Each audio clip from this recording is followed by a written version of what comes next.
So hi everyone! Good morning po sa inyong lahat. Welcome back to our YouTube channel. So for today's video, sa mga bago pa sa akin channel, please huwag po kalimutan mag-subscribe, hit on notification bell para ma-update ko sa mga videos, and don't forget to like, share, and comment guys. Maraming salamat po. So nandito tayo ngayon kasi yung dalawa naglabada dito. Marami kasi silang mga operation day ng paglalaba. Ayan mga dahil. Nakatawa.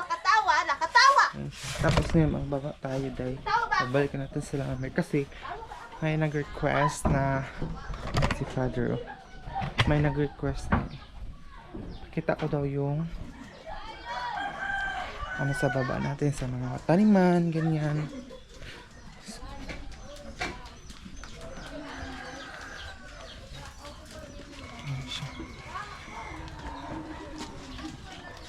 Lang kapag-pajama ako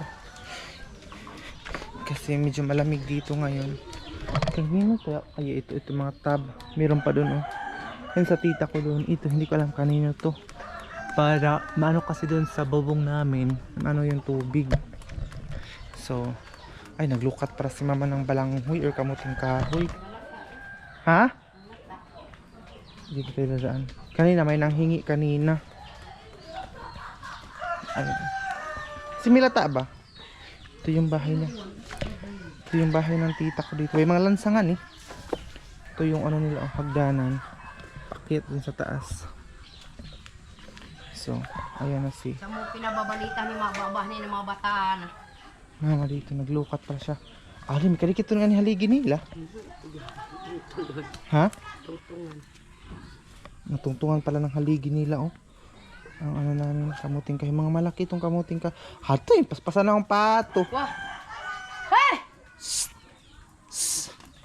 Sige kita. Ayan na. Yung mga kamuting kahoy.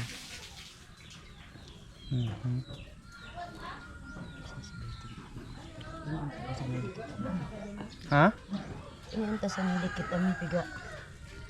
Lukat mo. Ayan. Napatungan kasi ito ng ano nila. So, ng haligi or ng bahay. Mga malaki yung haligi nila So, ayan. Mga lata na, mga bulok na yung iba ba kaya kinuha na lang ni mama. Ayun kamuting kahoy. Ngayon, ito masarap kasi ito igulay. Yung may ginamos kasi kami, yung dala ni mama galing dun sa Surigao. May mga talong pa dito, mga kunti na lang. Hala, ang taba pala ng mga sarap ito gataan. Ito masarap ito siya gataan mga day. Diba? Kasi baga kaayo. Yung doon na part ay medyo nakuha na lahat. Pero mayroon pa mga natira hindi ko alam kung ilang piraso na lang yan. Ayan. Ito mga bago itong pang-ugdok ni mama dito. Tsaka ito grabe katambok day Taba. Doon pa mayroon pa din. Itong talong ni mama, konti na lang din ang bunga. Ayun. Itong mga basura dito, nilagay ito niya sa cellophane o nilagay niya sa sako. May mga bata kasi dito naghanap ng mga lata. Yung kinuha nilang mga basura binilagay dito. Basta galit talaga si mama sa mga bata dito kasi wasa-wasa yung mga basura. Ayun grabe kasi pag ang mother natin day. So ito dito kulungan ito ng baboy ng tita ko. Ang laki ng baboy nila baka sino yung gustong bumili ng baboy kasi ibibenta nila itong baboy nila. Ayan ayan. Ito na. Tapos ito ayun mga day. Ayun, baka gusto nyo bumili. Si mama kahapon kagabi nag-usap kami kung may extra pa daw akong pera kahapon. Sabi ko titingnan ko muna kasi nga po may nagbenta dito ng biik na tag 2.5 yung bagong lotas ba tag 2,500 na biik. So gusto nila ulit mag-alaga ng baboy Kasi yung nag-alaga naming baboy dati, hindi siya na ano kasi may mga sakit. Pero ngayon, wala na mga sakit-sakit. So gusto nang bumalik ng pag-alaga ng baboy. Tingnan yan oh. Ang taba. Sa tita ko yan mga itong may-ari ng pinapagawang bahay. Ayan si mama. Kaya sabi niya kagabi sa akin, kung may extra pa daw akong money, kasi may nagbinta ng mga biik, tag 2.5 lang, di ba sa iba kasi tag 3,000, tag 3K, yung mga bagong lutas, yung bagong inano ng mga inahin nila. Pero sa amin, mayroong ano sa kanila 2.5 lang. So, yun sana ang habulin ni mama ba na makamura pa. Pero hindi ko pa alam kung meron pa tayong extra. Hala oh. Ito ang gusto kong gulayin ba kasi isang tuslo mo lang siya ng tawag dito ng ginamos. Ganyan. Kasi si mama, masarap pa siya. Maganda si mama mag-alaga ng mga baboy kasi mataba talaga kasi mahilig siya mag-alaga tulad ng mga pato namin dito, 'di ba, dumami at saka manok. Kasi mahilig sila mag-alaga ng hayop. Yun lang kasi ang libangan nila dito sa bahay. So, yun.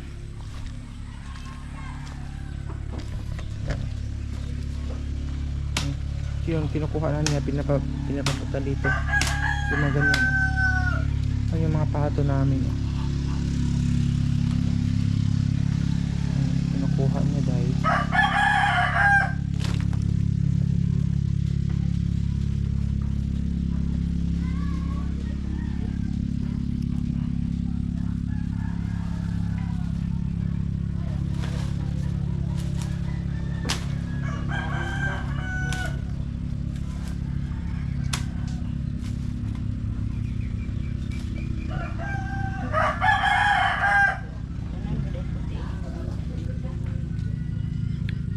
Mataas yung bahay nila. Mga lata na paladay. Ito ano ni mama oh. Mga bulok na yung iba. Grabe na nang ito na siya ba. Ayan. Lata na. Kaya ayan. Doon may mga tubo din doon. May tubig na din doon. Tingnan nyo. Pakita ko sa inyo. May tubig na sa gilid. Dumihan na tayo. Ayan. May tubig na din sa gilid. Sa gilid ng baboy nila. So malinis itong baboy nila kasi may water hose sila. Ayan. Ito yung gamit ng water hose para panglinis doon sa baboy. Ang taba ng mga baboy nila dahil. Tingnan nyo ha. Pero may tubig dito. Ayun o. May mga baboy dito. Taba. Sarap yung lechonon oh. Sarap lechonon ba? Sa New Year. Ay, alam, may isda doon oh. Ito, masarap ito lechon sa New Year day. Tingnan nyo guys, ang laki ng mga baboy nila. Kita ko dito. Ito yung may mga stock para silang tubig dito. Ayun. Ito yung mga pagkain ng baboy. Sabag na tayo doon. Baka mahulog tayo doon. So dito na tayo deh. Ito rabbit. Hindi ko alam kung mayroon pa ba doon. Basta may rabbit sila dito. Nilalagay. Pinapakainan ng pigs. Alam niyo pa, masarap para itong ano, bulaklak ng ano sa gata. Ito bulaklak ng kalabasa. At saka hala, ulan na. Oh my god, mabasa na yung camera natin. Ano na, hinuhurabas na ni mama itong ano day. Naghurabas na niya ang kuanday. Balik na ako dun sa taas kasi ulan. Umuulan na nga day.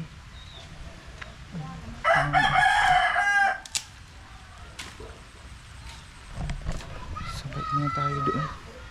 Wala kasi tayong pantabon ba.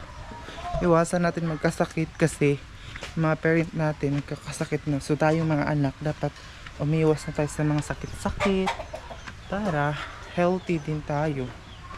Diba? So magko-coffee siguro tayo ngayon. Kasi dito coffee is like, tingnan yung hagdanan namin gabi ang putik. Kasi maulan. Ulan talaga dito sa amin ngayon. Nandito yung dalawa naglabada pa. Hindi pa tapos ang paglaba. Ayun. So ngayon, magano na tayo.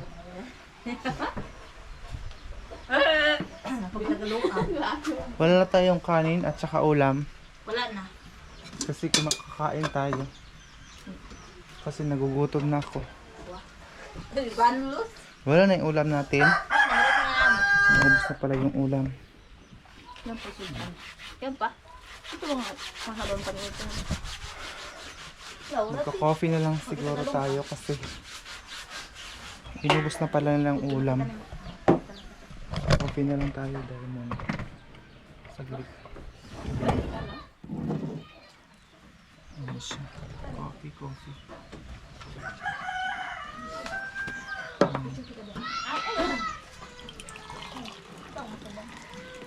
Wak-wak. Hindi mo ako. Mama, huwag ka masakit pag uwan-uwan. Mo ba hindi na lang ako. Ano dan?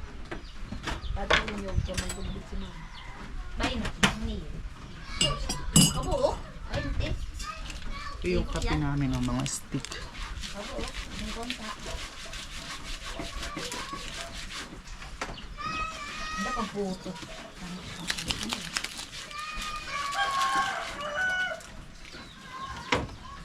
Ang patras na. Ang kutsilyo natin dito na.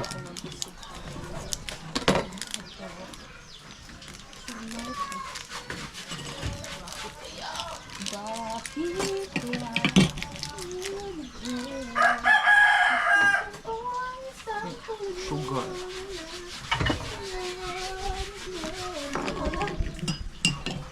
Sakanta ako doon. Sugar.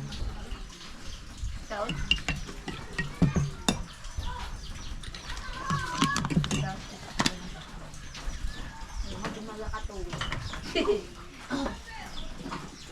Katong pato. Katong gato ko. Ang ulam dito ngayon dahil.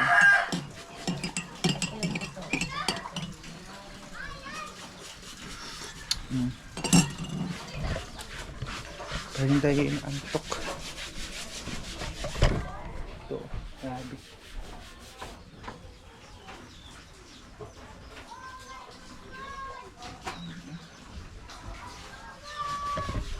Didi lang sila ng didi dyan sa nila. So, ayun doon.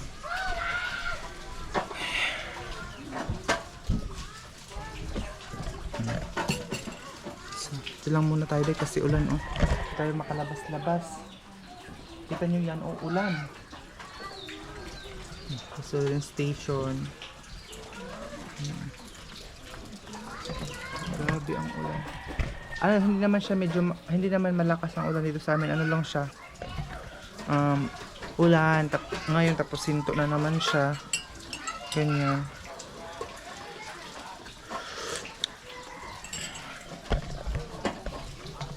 So yun sana, meron sana akong regalo ila mama, surprise ila mama. Yun sanang nga po, bibili sila ng biik. Pero hindi pa natin na check yung sahod natin kung narating na ano na ba, dumating na ba, kasi sa T.I.L.Y. nag-message siya sa akin, hindi na dumating yung sahod niya sa YouTube. So, hindi ko alam kung magkano din ngayong month na to, ay kunti lang talaga. Alam niyo po ba, sa hindi pa nakakaalam, for example, this month, magva-vlog ako ngayon, so next month na siya makakuha. Kung mataas man yung mga views natin this month, ngayon, so next month na siya makuha ang sahod mo. Ganun yun sa YouTube. Hindi niya yung ngayon mag-vlog ka tapos katapusan makukuha mo agad, hindi. Next month mo na siya makukuha. Every line of 20 or katapusan, yun mo makukuha mo siya. Pero sa akin, every katapusan, hindi talaga siya malaki mga day. Kaya may gusto man akong bilhin na ila mama, hindi ko mabibili talaga kasi naisip ko din day ang pang save natin sa tuition natin. Yan, siguro pagka second year next year maglipat na tayo ng public school para naman hindi na ako ma-stress or hindi na ako ma-problema sa tuition natin, Kasi yun din ang isa sa mga nakaka-stress sa akin yung tuition talaga. O magko-comment na naman sila dito na pilingon ka kasi, OA ka kasi, hilas, ganito ganyan. Kasi nandito nag-aaral. Na-explain ko na po yan kung bakit ako doon kaya na-explain ko na po yan kung bakit ako doon nakapag-aral. Ay wala pa akong choice noon kasi nasiraduan kami ba, na closean kami ng school ng public, kaya doon na lang ako naka-school, 'di ba? So although naman tinutulungan ko naman sila mama talaga kahit na malit lang yung sahod natin. Tumutulong naman po ako dito sa bahay sa pangangailangan. Sana naman huwag po kayong magsabi na pinapabayaan po namin sila, ganito ganyan, kasi tinutulungan po din namin sila dahil sa baba. Si Papa nire-repair niya yung ano ng pambot. So, sa may nag-comment pala nung nakaraan na bakit daw ako parang sa Ate Michelle yun, kung bakit ako nagbabayad ng pambot, na meron daw kami pambot. Hindi ko po binabayaran yung pambot. Ano po yun, kapag pumupunta po sila Papa sa, example, pumupunta sila Papa doon sa boarding house, so iniiwan nila yung pambot doon sa pantalan or terminal. So, yung pambot kasi kailangan mo siyang alagaan or bantayan kasi especially kapag umuulan kasi papasukan siya ng tubig, so kinukuhaan siya ng tubig para hindi po siya malunod.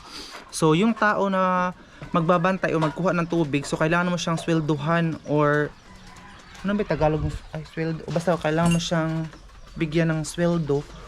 Ano lang naman, tag 300 ang gabi. So ilang gabi sila Papa doon sa tag 3 gabi, 2 gabi, kasi mama problema na din siya kasi sayang daw yun ipabayad, kaya minsan isang gabi lang sila doon. Kasi katulad niyan umuulan. So hindi mo kailangan pababayaan yung pambot kasi malunod talaga siya at kailangan siyang kaya si Papa, sabi ni Mama, kaya si Papa nilalagnat kasi makatulog siya tapos biglang lumakas yung ulan. Pupunta agad din si Papa doon sa Agusan River, tapos kinukuhaan niya yung pambot namin, kinukuhaan niya ng tubig. Kahit na may bubong siya, kailangan mo kasi pumasok pa rin yung tubig basta umuulan. So, kailangan talagang kukunan ng tubig. Ayun si Papa. Nag-repair siya ng wanay konto nga tapos ang pamuta doon. Wanay tangki. Ini nagaan. Ha? Sa kalibo, palitan. Iyan. Tapusan. Ano ba yan? Kanino ba yan? Ito ba lulo? Awa na ko na to doon. Ito sa abay kong blakhan ng ano ko ba?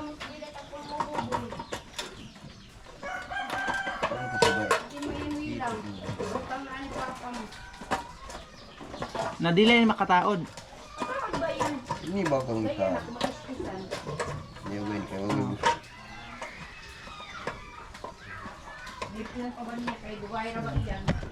Ayun oh. Bago pala yung ano nila Papa, inutang. Bagong utang Kantiwilang, shout out kay Kantiwilang.